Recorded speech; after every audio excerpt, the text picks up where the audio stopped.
Your 30s determine your 40s and your 50s. Here's how to protect your hormones now. Most women don't realize this, but your 30s aren't the beginning of the end. They are actually the decade that decides how smoothly or chaotically your hormones will transition later in life.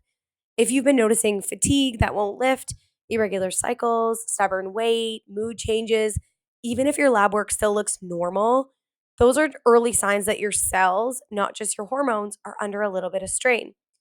Today, I'm walking you through exactly how to protect your ovarian and mitochondrial health before the age of 40, or even if you're past 40, so you can feel strong, energized, and resilient for the long term. So, first, why does your hormone health in your 30s matter? Your ovaries and mitochondria are constantly in conversation. And your mitochondria, for those who don't know, are the power plants of your cells. Your ovaries actually contain more mitochondria than almost any other organ. That's because they need a massive amount of energy so that they can mature eggs and produce hormones. So, when your mitochondrial function drops, your hormones are what is going to feel it first. And this might not show up as a diagnosis. It might show up with little things.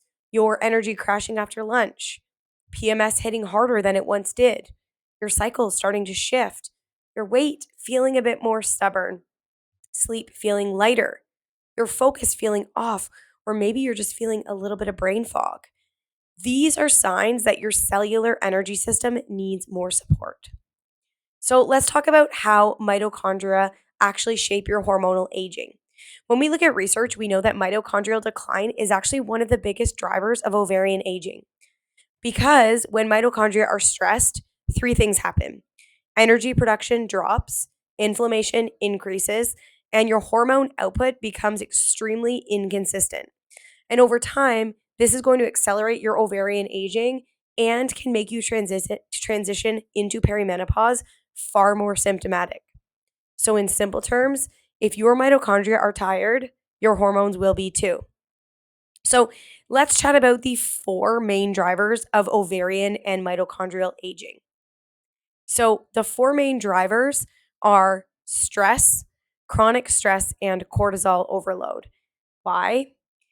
Because your brain is trying to navigate your resources at all times. And if you are constantly in a state of fight or flight, your stress is going to win every time. We know that chronic stress can suppress ovulation, lower progesterone, interrupt sleep, heighten anxiety, drain your cellular energy. And we know that cortisol, if it's too high for too long, can literally damage your mitochondria. So here's how to protect them: add micro recovery throughout the day. Create an actual wind down routine at night. Avoid eating meals late into the night and add slow carbohydrates to dinner to blunt that cortisol response. Reduce overstimulation, news, doom scrolling, emails right before you go to bed. Because stress management is not just self care, it's actually a way to help protect our ovaries. The second driver of ovarian aging is insulin resistance and metabolic dysfunction. We know that insulin is one of the most powerful hormonal disruptors for women, and what I often see in practice very commonly as a root cause. Because high insulin increases inflammation, disrupts ovarian signaling, triggers irregular cycles, worsens PMS, accelerates perimenopause symptoms. And when we look at research, we actually see that women who have higher fasting insulin experience earlier and more intense hot flashes. Why? Because we also know that your metabolism is a hormone system. You cannot separate the two. And so, some protective strategies to protect your metabolism and your ovaries is making sure you prioritize protein and fiber in each meal, strength training 2 to 3 times a week, because building muscle is protecting your metabolism, looking at dietary interventions like reducing sugar, alcohol, and if you're insulin resistant, not snacking all day long. No grazing, 3 meals, no snacks. We know balanced insulin equals smoother hormones. Another driver for ovarian aging is chronic inflammation. We know inflammation accelerates every aspect of aging, including ovarian aging. It can actually come from so many places. One of the most common symptoms, or one of the most common questions patients ask me when they have inflammation is, well, where's my inflammation coming from? And ultimately, that's a really hard question to answer because the reality is it can come from so many things. But some of the most common include IBS or gut issues. We know that nutrient deficiencies can cause inflammation, chronic infections, environmental toxins, emotional stress, undereating or overtraining. We actually know when we look at research that elevated inflammatory markers, CRP or TNF alpha, is actually linked to earlier menopause and poorer ovarian reserve. So, how do we support our system and combat against this inflammation? Omega 3 fatty acids, high fiber vegetables, polyphenol rich foods. The more color, the better. Gut repair strategies. The more we can reduce inflammation in the gut, the more we can reduce inflammation elsewhere. Correcting those nutritional deficiencies, like specifically vitamin D, reducing processed foods and alcohol. Inflammation isn't just discomfort, it is cellular aging. And then we have environmental and lifestyle stressors. We know that these can cause ovarian aging, and we also know we live in a world full of endocrine disruptors. We have BPA that's in most plastics. We have phthalates that's in some of our skincare products. We know synthetic fragrances play a role. And research has shown us that these can actually advance menopause for up to 2 years earlier. They also interfere with our mitochondrial energy production and our liver detoxification. Add in low sleep, high stress, overtraining, and undereating, your body goes into chronic energy debt. So here are some protective steps. Swap out your water bottles. Use glass or stainless steel over plastic. Avoid heating food in plastic. And I tell my patients not to use plastic at all, but if you can avoid heating it, that is key. Choose fragrance-free cleaners and skincares so that you're not exposing yourself to some of these products that can disrupt your hormones. Filter your water and eat enough food. Don't stress the system, especially if you're exercising. Let's talk about some early warning signs that your ovarian battery is draining. I want you to watch in your 30s and maybe early 40s for energy crashes, brain fog, changing cycles, irregular or painful cycles, worsening PMS, sleep issues, if you're having hair thinning or dry skin, weight gain despite effort to lose that weight, feeling wired but tired. These are signs that your mitochondria and your ovaries might need a little bit more support. So it's not about the hormone balancing herb or supplement, but it might actually just be more about supporting your mitochondria. Not less food, not more willpower, and not more restriction. Here are some lab tests that can help you catch some of these risk factors early. And these are the labs I use most often with women in their 30s and 40s.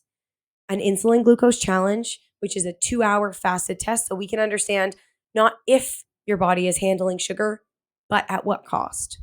CRP and ESR are inflammatory markers, looking at your nutrients, B12, vitamin D, and iron, a full thyroid panel, including antibodies, especially if that risk factor comes up in your history, looking at your stress hormone pattern, not through blood work, but HRV.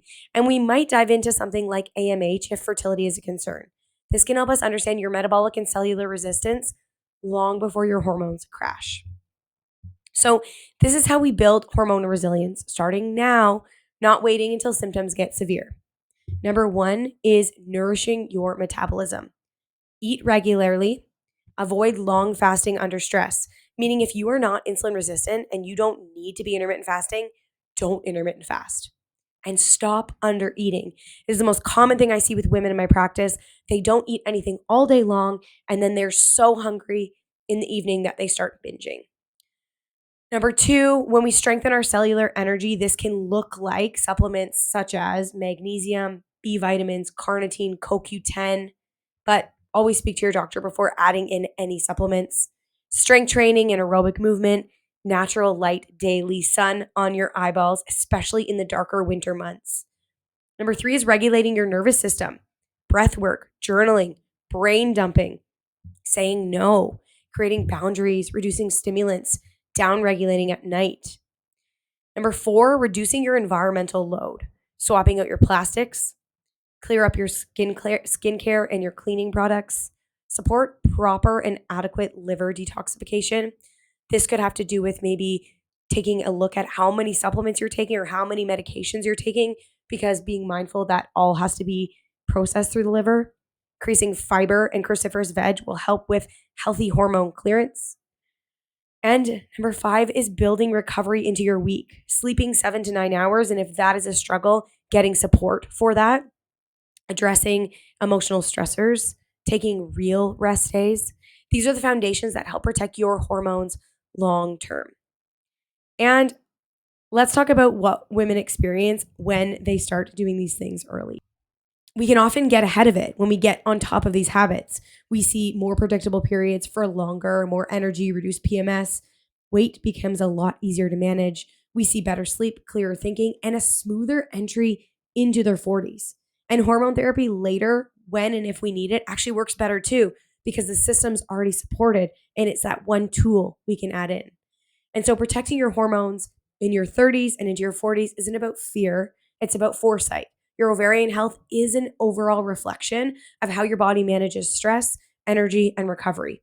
The earlier you start supporting your mitochondria and your metabolic health, the easier your transition will be physically, mentally, and emotionally. Aging gracefully is not passive, it is proactive.